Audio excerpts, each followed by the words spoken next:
I Dansk Folkeparti mener vi, at alle uddannelser som udgangspunkt er lige gode.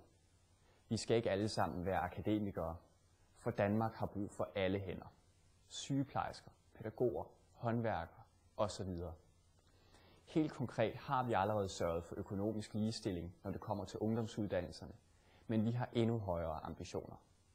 På SU-området for eksempel. Det kan ikke være rigtigt, at staten skal bestemme, hvor meget du må tjene ved siden af din SU. Når du skal på universitetet, og de dyre studiebøger ikke er fradragsberettigede, det vil vi sørge for vi mener ikke, det skal koste noget at dygtiggøre sig i Danmark. Danmark kommer i fremtiden til at mangle kloge hoveder. Samtidig med det, så optager man rigtig mange udlændinge på vores universiteter. Vi vil helt konkret reservere en langt større del af studiepladserne til danske studerende, så vores land er klar til fremtiden. Dansk Folkeparti kæmper også for de unge.